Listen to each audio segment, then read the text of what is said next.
Okie dokie now. Today I have a window behind me and it's got holes from screws, nails, people hanging curtains, dents in it from people scratching out, scratching it up. Okay, what are you gonna do? Well, I'm gonna show you what I'm gonna do. So come in close. What I would suggest using is this right here. This setup right here. A smaller mud knife with a metal mud pan. And this is the all-purpose mud from Lowe's, green bucket, 5 gallon. And I just scooped it right out of the bucket, put it right here. That bucket right there will run you about 20 bucks and for 5 gallons, and that's way more than you're gonna need here. You could probably just get a little DIY, little pack. There's a height difference. I'm gonna fill that in, fill this in, fill that wood dent in. I'm gonna fill this in, all the way around, and we're gonna fill in all this stuff, including a spot like this right over here on this corner. Okay, we're gonna fill that in. We're gonna make this look better right here. We're gonna make all of this look better. You can do the same thing with dog bites. If you've got a dog that's chewing on it at the bottom, for the bottom base boards. We can do the same thing down there. We can do it right here. We can do it all around, okay? We're gonna fill in all these, and I'm gonna show you exactly how I'm doing that. So you'll get a little gist of an idea. We'll also do that corner behind me in a minute, and over here where that was really rough over there. So stay close for these few spots how I'm gonna do this. And then I'll go ahead and do it all, and I'll bring you back at the end to show you what it looks like. Okay? I'm just applying mud straight, like I said, straight out of the bucket, right on that wood trim. Okay? There's that nail hole. And I've already sanded this. Keep in mind, I did sand this and I put primer on this already. Okay? And so I've got it primed and sanded. Or I sanded it before I primed it. So I sanded it first, then primed it, and now I'm applying the mud. And after applying the mud, it's gonna look like this after the first coat. And anywhere where it's sinking in like that spot right in the middle, that's the worst spot. And I may have to go over that again, or all of it again, right where those nail holes are, after it sinks in overnight. But you can see where the low spots are because it's dark, and the thinner spots are already drying.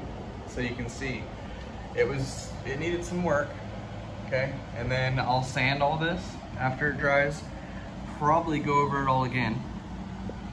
And I'm gonna go over this spot right now. You can see the difference, okay? Way better. And I'll show you what all this looks like when it's done. Okay, this side over here, I've just put the mud in the areas where it needs it, and I'm about to knock all that down and shape it with that trim.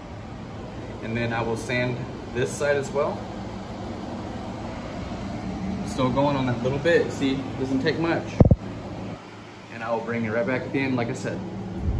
And this corner, okay, that's starting to look better, and this one is starting to look better. We had some really low spots on these corners, okay? I'm also gonna do the same thing right up here, in case you're wondering.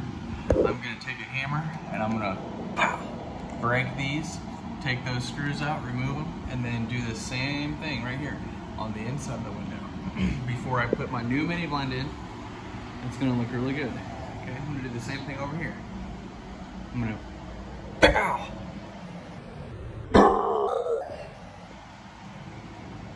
Okay, and then I'm gonna remove those, take those screws out, and fill in this, and fill in that, and this is gonna be good and ready for the mini blind to hang. Easy as that sounds. I'm just gonna take my finger, and I'm gonna do that, okay? And that's gonna get all that extra mud out of those grooves, and smooth all that out. Make this real easy sanding for me. That's the goal here, is we don't want to do any sanding, really. But if we do have to sand, which we are, it's just going to be very little bit, because right here, this is another trick of the trade right here, at least for what I'm doing. And honestly, I've never seen anybody do what I'm doing. That's what I'm saying. If you were going to do it, this is something that I would do, because it makes your sanding a lot easier on this trim. You can already see what I'm trying to tell you. let this dry overnight. Sand it, put you some new primer on that, and then in my case, the primer is the actual paint. So I'm gonna prime this after it dries, and I'm done. Another thing I wanna say, when you're trying to dry this stuff fast, right here, just use a little hair dryer. I've got two. You can have one of these, okay? Also, there it is right there, and it's drying. I filled those corners in with mud where those mini blinds were, and you can see that's looking like a dime piece. Remember, this is 80 years old, almost 100 years old. Right there and right there, I've removed the deals there, the little mini blind thing here too, and I filled that in as well. And I'm gonna go over everything again a second time. Everything I've done here, I'm gonna do it twice. Yeah, park him right over there. Okay, I'm gonna get him down from there. Roadblock 102. Here you go. Can I touch it? Yeah, go ahead. Touch him. Web. Nah, it's just Charlotte. It's just Charlotte. Web got me though. They weren't webs, they were just Charlotte. He's scared for me to touch him. Okay, so there's just the people. Just the people, Charlotte. I got him back in. He's back in because I touched him. Yeah. Charlotte, it's just me. It's just Ayana.